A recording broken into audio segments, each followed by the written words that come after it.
तो मेरा नाम आप सबको पता ही होगा, आर के बंसल।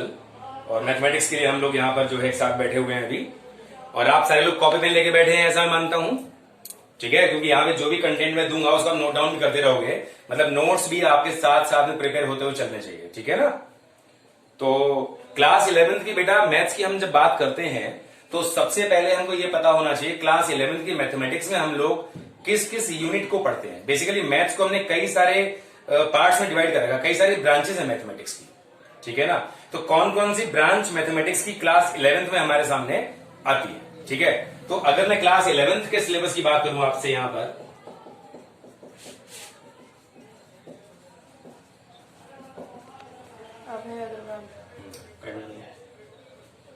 तो क्लास 11th का बेटा अगर मैथ्स के सिलेबस की बात करूं आपसे, ध्यान दोगे आप थोड़ा सा। सबसे पहला जो हमारे पास ब्रांच होता है दैट इज कॉल्ड ट्रिग्नोमेट्री, ठीक है। सेकेंड ब्रांच अगर हम कहें इसको तो ये कहलाएगा हमारा यहां पर अलजेब्रा, ठीक है। और थर्ड ब्रांच हमारे पास जो रहेगा वो रहे कोऑर्डिनेट ज्योमेट्री, ठीक है। और बाकी अगर मैं कहूं यहां पे तो हम कह सकते हैं बेसिक कैलकुलस, ठीक है। तो बेसिकली हम लोग पूरे क्लास 11th के सिलेबस में इन चार ब्रांचेस को कवर अप करेंगे, ठीक है। कैलकुलस की अगर बात करूं आपसे तो कैलकुलस जो आपका ब्रांच ऑफ मैथमेटिक्स है ये मेनली क्लास 12th में होता है। ये बस केवल यहां पे आप ऐसे मान लो कि इसका केवल इंट्रोडक्शन ही है, इसलिए मैंने कह दिया इसको बेसिक कैलकुलस, ठीक है। ठीक, वैसे तो अभी आप लोगों के कुछ लोगों के एग्जाम भी शायद बचे होंगे क्लास 11th वालों के, सॉरी 10th के एग्जाम कुछ बचे होंगे। बचे किसी के बेटा? किसी का एग्जाम कोई बचा हुआ है? नहीं बचा? अच्छा चलिए ठीक है, बाकी रिजल्ट का वेटेड है। तो आप सारे लोगों को अभी से एडवांस में कॉन्ग्रेचुलेट कर रहा हूं कि आप सबका रिजल्ट बहुत ही अच्छा हो, आपकी उम्मीदों से भी ज्यादा अच्छा हो, ठीक है। तो चलिए, तो यहां पर बात यह आ रही है कि हम लोग जब अपनी पढ़ाई शुरू कर रहे हैं यहाँ पे, ठीक है, तो हम शुरुआत कहां से करेंगे, ठीक है। So we will start with trigonometry. हम लोग ट्रिग्नोमेट्री से अपनी बात कहना शुरू करेंगे। Why trigonometry? ट्रिग्नोमेट्री से स्टार्ट हम लोग मैथमेटिक्स क्यों कर रहे हैं क्लास 11th में? तो इसका आंसर बेटा सिर्फ ये है कि ट्रिग्नोमेट्री स्टार्ट करने का रीजन सिर्फ ये है कि आप सारे लोगों ने क्लास 10th में ट्रिग्नोमेट्री को पढ़ा है। तो यहां पे मैं ऐसा मान सकता हूं कि आप लोग हमारे टॉपिक से इजीली कनेक्ट हो जाओगे। हालांकि क्लास 10th में जो पढ़ा है उसका कम से कम 10 टाइम्स हमारे पास यहाँ पे कंटेंट होगा ट्रिग्नोमेट्री में, लेकिन बस वही है कि नाम ट्रिग्नोमेट्री है, आपको लगता है आपने पढ़ा हुआ है तो कनेक्टिविटी हमको आसानी से यहां पर मिल जाएगी, ठीक है। लेकिन अगर आपकी बुक की बात करूं तो बुक में पहला चैप्टर नहीं है आपकी बुक में, आई थिंक सो ये थर्ड चैप्टर होगा ट्रिग्नोमेट्री जो स्टार्ट हो रहा होगा एनसीईआरटी में, ठीक है। और हम लोग यहां पर जो बुक फॉलो करेंगे, ठीक है, अपनी क्लास में जो है बुक फॉलो करेंगे वो बुक रहेगी आर.डी. शर्मा, ठीक है। तो आप लोग घर में अपना आर.डी. शर्मा अरेंज कर लें एनी हाउ, ठीक है। और एनसीईआरटी तो होगी। मुझे एनसीईआरटी की नीड पूरे साल में कभी नहीं होगी, मैं आपसे एनसीईआरटी कभी भी जो है लाने को नहीं बोलूंगा, मुझे सिर्फ आर.डी. शर्मा ही चाहिए होगी। क्योंकि आर.डी. शर्मा एक ऐसी किताब है, एक ऐसी बुक है जिसके अंदर कंटेंट जो है बहुत है, एक टाइप के सवाल कई सारे हैं, आपकी प्रैक्टिस करने में आपको काफी कन्वीनियंट रहेगा उस वाली बुक से करने में, ठीक है ना। तो चलिए हम अपनी बात करना शुरू करते हैं यहाँ पे। सो हम लोग यहाँ पे शुरू करेंगे ट्रिग्नोमेट्री। चलिए बेटा, कोई भी टॉपिक हम जब शुरू करते हैं तो मुझे उस टॉपिक का मीनिंग अगर पता चल जाए तो मुझे उस कंटेंट को पढ़ने में थोड़ा अच्छा लगता है कि चलिए मुझे इसका मीनिंग पता है, मैं इसके अंदर ये चीज पढ़ने वाला हूं। तो अगर मैं ट्रिग्नोमेट्री के बेसिक मीनिंग की बात करूं तो ट्रिग्नोमेट्री जो वर्ड है ये ट्राइगोन प्लस मेट्री, ये दो वर्ड से मिलकर बना है, ठीक। ट्राइगोन वर्ड का मीनिंग क्या है? ट्राई मीन्स 3 होता है, gun, GON, gun is the sides, a closed figure having 3 sides, so this is a triangle. Trigon means a triangle, ठीक है। मेट्री का मीनिंग क्या होगा बेटा? मेट्री का मीनिंग होगा to measure. Question arise here, what are the measurable quantities in a triangle? किसी भी ट्राइंगल में मेजरेबल क्वांटिटीज क्या क्या होती हैं या क्या क्या हो सकती हैं, ठीक है। तो इसका आंसर रहेगा आपके लिए, आपको सबको पता है, sides and angles. There are 3 sides and there are 3 angles. किसी भी ट्राइंगल में हमारे पास 3 साइड्स होती हैं और 3 एंगल्स होते हैं। सो मैंने कहा ट्राइंगल को मेजर करना, ठीक, ट्राइंगल को मेजर करना, और ट्राइंगल में मेजर करने वाली चीजें हमारे पास क्या है, 3 साइड्स और 3 एंगल्स।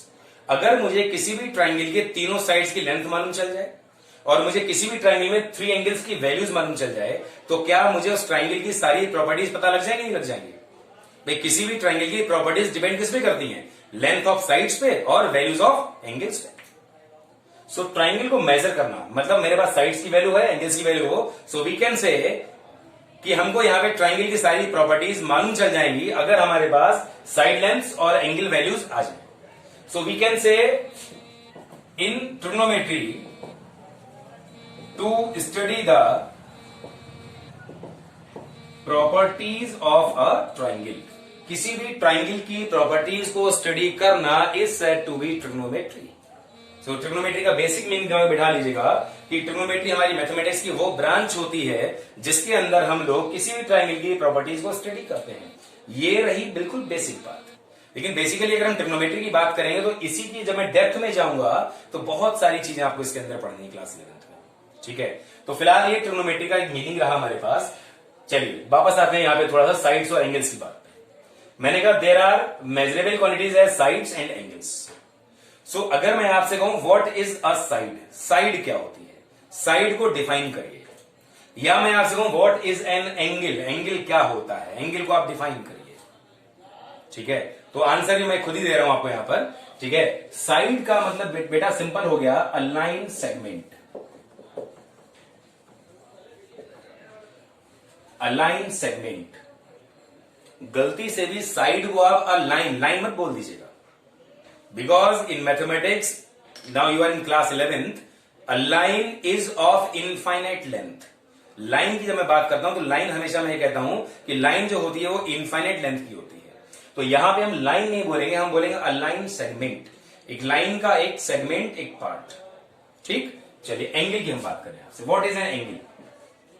एंगल की डेफिनेशन कोई प्रॉपरली बुक्स में तो हमें मिलती नहीं है, ठीक है। हम इसको अपने लेवल पे बना सकते हैं, ठीक है। तो कोई आप में से बताना चाहे कि what is an angle, angle क्या होता है, बताइए, बताएगा कोई मुझे। अविका अग्रवाल बैठी हैं, आवाज आ रही है बेटा, अविका अग्रवाल,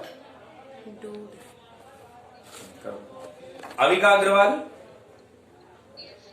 बोलो बेटा, बताओ व्हाट इज एन एंगल।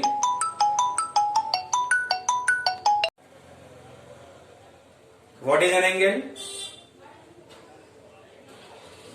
चलिए मैं बहुत सिंपली आपको डिफाइन करता हूं यहां पे कि एंगल क्या होता है।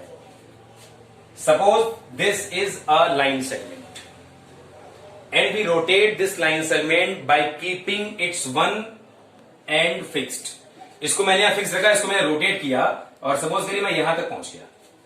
मैंने इस लाइन सेगमेंट को रोटेट किया by keeping this end fixed, और ये जो हम लोगों ने सर्कुलर मूवमेंट किया, this circular movement is said to be an angle. So an angle is a circular movement when a line segment is rotated by keeping its one end fixed, ठीक। तो ये जो हमारा movement, this is called an angle. और यहां पे जो ये साइड है आप इसको बोल सकते हो इनिशियल साइड। किसी भी एंगल में दो साइड्स होती है, इनिशियल साइड और terminal side. So we can say this side is terminal side, ठीक है। क्यों, इस साइड ने एंगल को टर्मिनेट किया। अगर ये यहीं रुक जाती तो एंगल की वैल्यू सिर्फ ये होती, अगर और आ जाता एंगल की वैल्यू और बड़ी हो जाती है हमारी यहाँ पे। तो याद रखिए ये इनिशियल साइड होती है और ये हमारी टर्मिनल साइड होती है। आपको एक और बात यहाँ पे नोटिस करनी है, किसी भी एंगल की इनिशियल साइड जो होती है that is always x axis. आप लोग पढ़ोगे आगे भी थोड़ा सा, तो किसी भी एंगल की जो इनिशियल साइड है that is always x axis. In fact we can say positive x axis, और क्लियर करना चाहें so it is positive x axis. हम हमेशा पॉजिटिव एक्स एक्सिस को एंगल की स्टार्टिंग साइड मानते हैं, इनिशियल साइड मानते हैं, ठीक है। तो बात होगी हमारी what is side and what is an angle. चलिए एंगल के बारे में कुछ और बात हम लोग आगे कंटिन्यू करेंगे। एंगल क्लास 10th तक आप लोगों ने एंगल को मेजर किया था, किसमें मेजर किया था, डिग्रीज में मेजर किया था। क्लास 10 तक आपने एंगल को मेजर किया था सिर्फ डिग्रीज में। आपने क्लास 10 तक सिर्फ ये माना कि एंगल को हम लोग डिग्री में ही मेजर करते हैं, मतलब इसका जो यूनिट है, मेजरिंग यूनिट है, वो हमेशा एक मतलब डिग्री में ही रहेगा। क्लास 11 में सबसे पहला टॉपिक आप लोग ट्रिग्नोमेट्री में ये पढ़ने वाले हो कि हम लोग किसी भी एंगल को मेजर करने के लिए 3 यूनिट्स का यूज कर सकते हैं। First is degree, well known, जो आपने पढ़ा है पहले, and second is grade, and third is radians. ठीक है, तो सबसे पहला टॉपिक जो हमारे पास आने वाला है क्लास 11 में की मैथमेटिक्स में, ट्रिग्नोमेट्री में, वो है systems of measurement of an angle. किसी भी एंगल को मेजर करने के सिस्टम्स के बारे में हम लोग बात यहां पर करने वाले हैं। सबसे पहला टॉपिक, ठीक है, आर डी शर्मा में चैप्टर नंबर 4 है ये, और एनसीईआरटी में शुरुआत होगी चैप्टर नंबर 3 से। ठीक है, ध्यान दोगे आप यहां पे थोड़ा सा। हेडिंग है हमारे पास यहां पे systems of measurements of an angle. किसी भी एंगल को मेजर करने के सिस्टम्स के बारे में बात करूंगा मैं आपसे यहां पर, कि हम कितने टाइप से किसी भी एंगल को मेजर कर सकते हैं, किन किन यूनिट्स में हम उसको मेजर कर सकते हैं। ध्यान दीजिएगा थोड़ा सा बेटा। तीन सिस्टम मेरे पास। पहले सिस्टम का नाम है सेक्साडेसिमल सिस्टम। सेकेंड सिस्टम का नेम है सेंटीसिमल सिस्टम।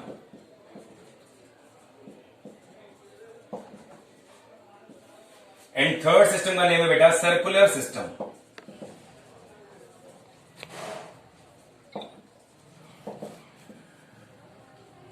सर्कुलर सिस्टम, ये हमारे पास 3 सिस्टम्स हैं। We have 3 systems by which we can measure an angle. ध्यान दीजिएगा थोड़ा सा।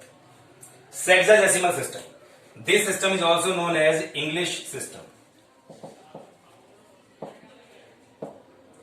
इंग्लिश सिस्टम नाम से क्लियर हो गया होगा, क्योंकि हम लोग सारी चीजों को इंग्लिश में ही ज्यादा अडॉप्ट करने की हमारी कोशिश रहती है कि वे चीजों को, इंग्लिश वाले चीजों को या अंग्रेजों की चीजों को हम लोग अडॉप्ट ज्यादा करते हैं। तो ये एग्जैक्टली आप सही सोच रहे हो, वही सिस्टम है जो हम लोग अभी यूज करते आए हैं डिग्री में एंगल्स को मेजर करने वाला। ठीक है, एंगल इज मेजर्ड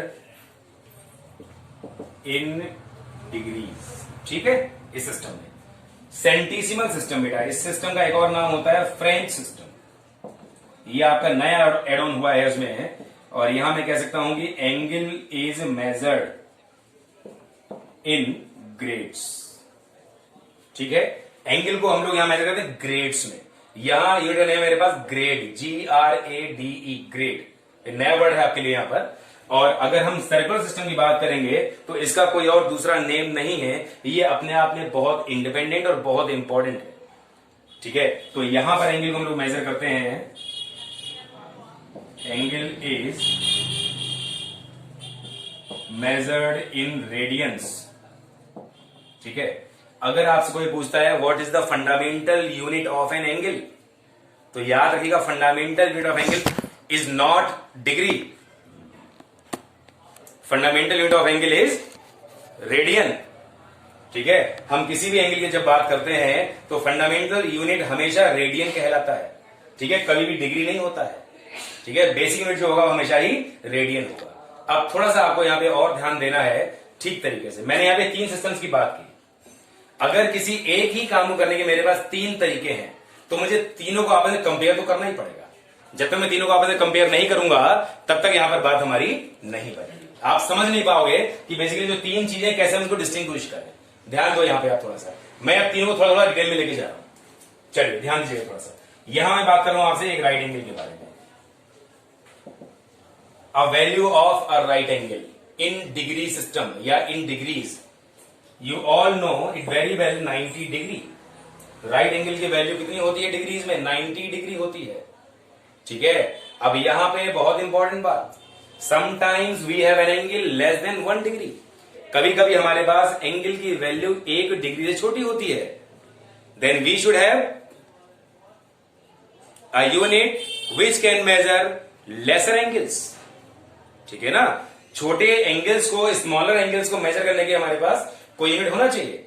अगर मेरे पास एंगल 1 डिग्री से छोटा है तो मैं उसको मेजर करता हूं मिनट्स में। और याद रखिएगा कि 1 degree is equal to 60 minutes.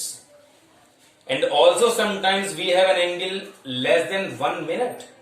अगर एंगल 1 मिनट से छोटा होगा तो उसको मेजर करने के लिए मेरे पास और छोटे यूनिट्स होने चाहिए। तो आपको ये भी पता होना चाहिए 1 minute is equal to 60 seconds. Single dash stands for minutes, double dash stands for seconds. ठीक है, तो याद रखेंगे राइट एंगल की वैल्यू 90 डिग्री हो गई। ठीक, छोटे मिनट्स हमको चाहिए, 1 degree equal to 60 minutes and 1 minute equal to 60 seconds. ठीक, चलिए मूव करेंगे आगे। यही चीजें मैं इसमें पढ़ूंगा सेंटिसिमल सिस्टम में, ध्यान दीजिएगा। यहां मैंने कहा आपसे 1 राइट एंगल इक्वल टू, बेटा याद रखिएगा, 100 ग्रेड्स।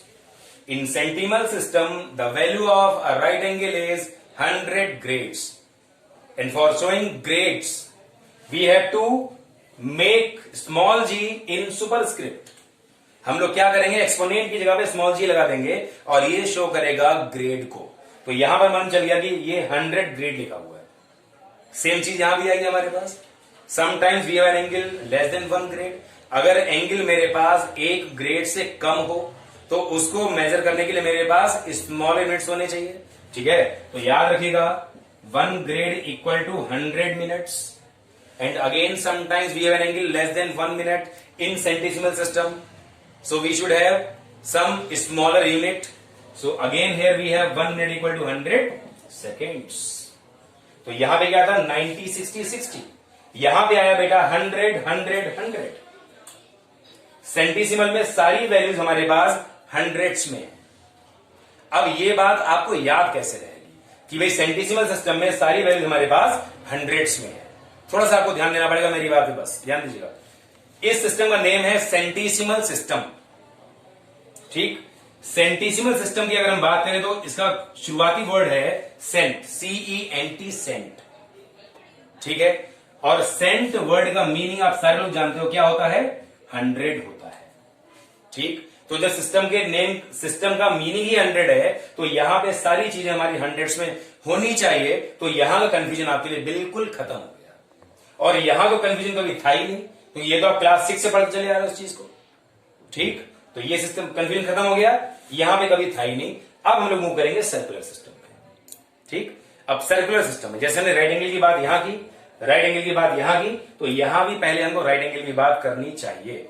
ध्यान दो यहां पे थोड़ा सा आप लोग, क्या कैसे बनेगा ये।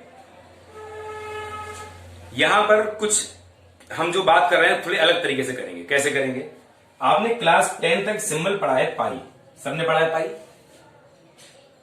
पाई जो सिंबल होता है, इस पाई की वैल्यू सब लोगों ने पढ़ी है क्लास 10 तक, 22/7 या आप इसे बोलो 3.14। So this is we can say numerical value. Numerical value of pi is 22/7 और 3.14। ठीक है, तो पाई की अगर हम न्यूमेरिकल वैल्यू की बात करें यहां पर, तो पाई की न्यूमेरिकल वैल्यू यहां पर है 22/7 और 3.14। सबको पहले से पता है ये बात। अब यहां पे जो नई चीज आपके लिए बस बेटा वो ये है कि हम लोग बहुत बार पाई को एंगुलरली भी यूज करते हैं। पाई एक एंगल की तरह वर्क करता है। तो जब पाई एंगल की तरह वर्क करता है तो उस टाइम पाई का जो यूनिट होता है वो होता है रेडियंस। तो याद रखिए pi radians is equal to 180 degree. आपको याद रखना है पाई एज अ कांस्टेंट कितना था, 22/7। पाई एज एन एंगल कितना हुआ, 180 degree. So we can say 180 degree equal to pi radians. ठीक, 180 डिग्री क्या हो गया, twice of right angle. Twice of right angle equal to pi radians.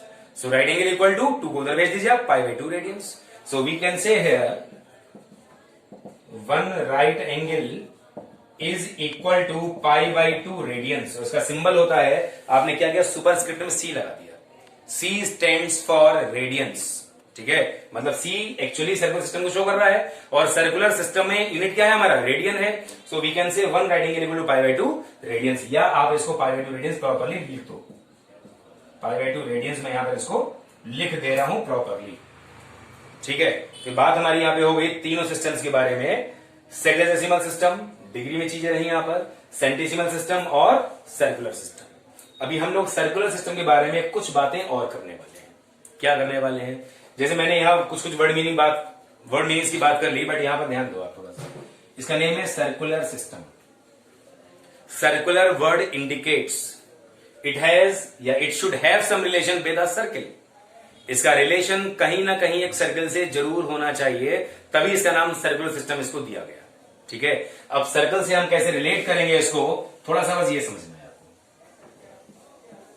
ठीक है, यहां पर आप ध्यान दो थोड़ा सा, सपोज करिए ये मैंने एक सर्किल बना लिया, ठीक है, इस सर्किल में क्या हो गया, सेंटर हो गया, ये सेंटर हो गया, ये रेडियस हो गई इसकी, और ये भी हमने रेडियस बोल दी, रेडियस को आर नाम दे दिया।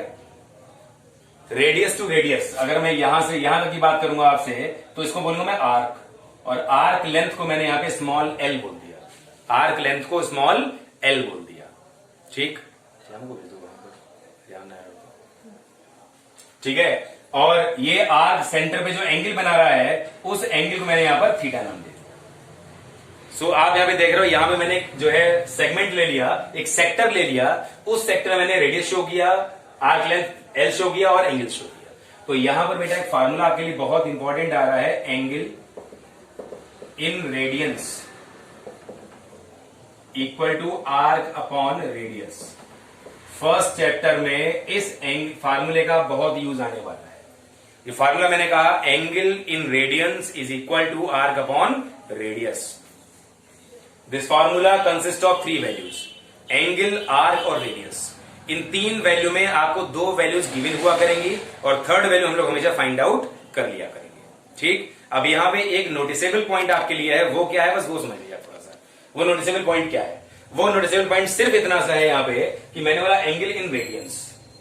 If we use arc in radius, then we get the value of an angle, and that will be in radians. And if we use angle and one value of in both of two, अगर एक मैंने angle use किया और मेरे पास arc या radius को एक value given है, तो याद रखिए जब मैं फार्मूले में एंगल यूज करूंगा तो ये एंगल की वैल्यू रेडियंस में होनी चाहिए, क्योंकि ये फार्मूला एंगल की रेडियन वैल्यूज के लिए ही ट्रू है। अगर एंगल रेडियंस में नहीं होगा तो ये फार्मूला वर्क नहीं करेगा। तो अगर आप ऐसे एंगल निकालोगे तो ये रेडियन में मिलेगा मुझे, और अगर मैं एंगल इसमें यूज करूंगा then it should be in radians, इसको रेडियंस में होना चाहिए।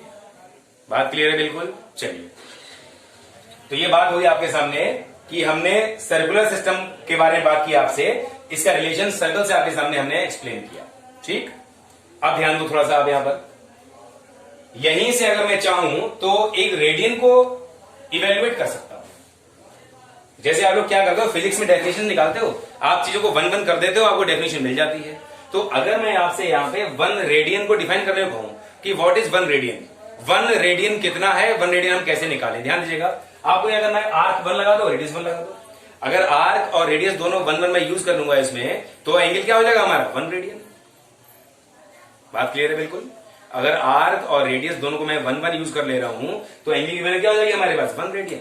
सो वी कैन से, ध्यान दीजिएगा मेरी बात पे बहुत, 1 radian is that angle which is described by an arc of unit length at the center of a circle with radius 1 unit.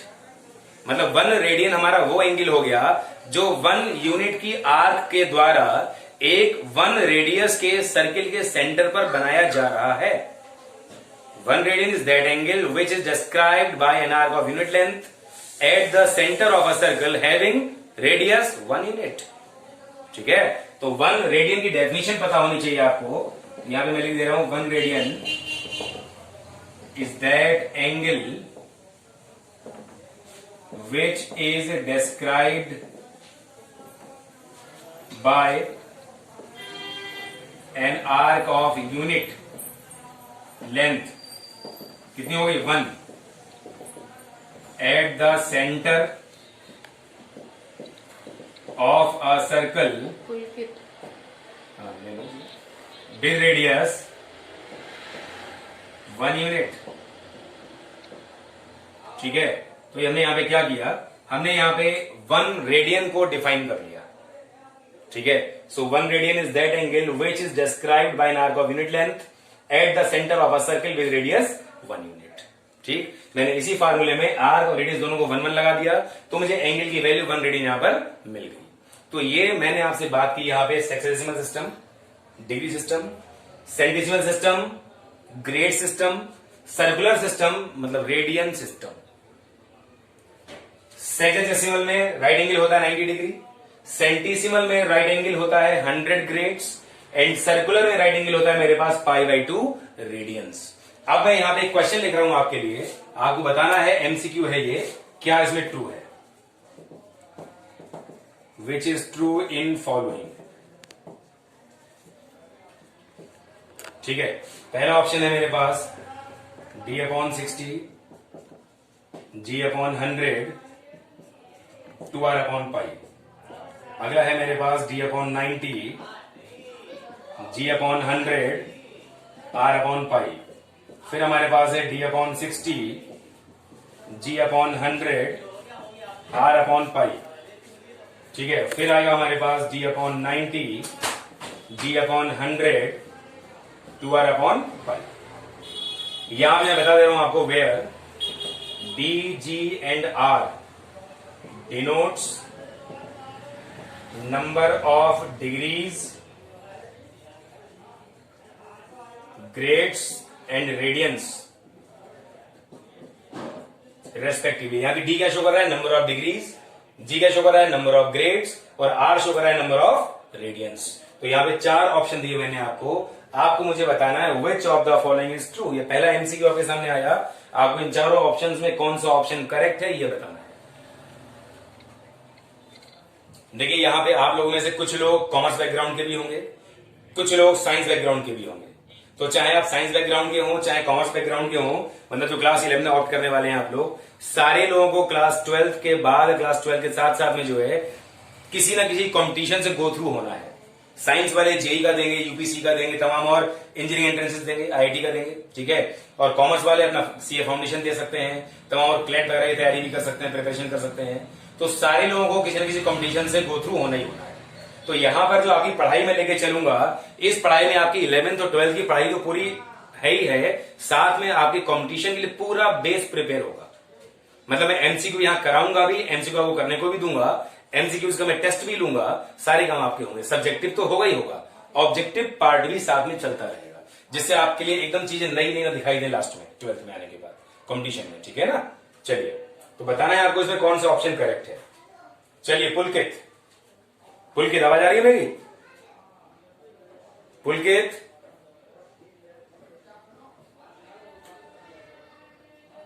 अच्छा आवाज क्लियर नहीं है। पार्थ, पार्थ को आवाज आ रही है मेरी? आवाज नहीं आ रही क्या? म्यूट तो नहीं कर दिया? किसी को आवाज नहीं आ रही है? ये शर्मा रहे हैं, फर्स्ट डे है इसलिए। गौरांग, गौरांग अग्रवाल बोलो बेटा। अच्छा आवाज नहीं आ रही है या क्या है, कुछ तो है। चलो कोई नहीं, हो सकता आपकी मेरे तक ना आ रही हो, ऐसा भी हो सकता है। चलिए एनीवेज कोई खास बात नहीं, मैं आपको सामने एक्सप्लेन कर दे रहा हूं उसको।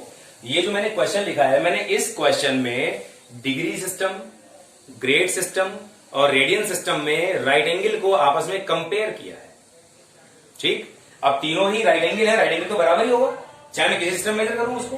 ध्यान दीजिएगा थोड़ा सा। तो आपको पता है डिग्री में राइट एंगल होता है 90 डिग्री, ग्रेड्स में होता है 100 ग्रेड्स, रेडियंस में होता है π/2। अब चेक करो, ऑप्शन डी मिलेगा आपको यहां पे। डिग्री में 90 हो गया, ग्रेड्स में 100 हो गया, आर रेडियंस में π/2 हो गया, अपन 2 यहां पहुंच गया।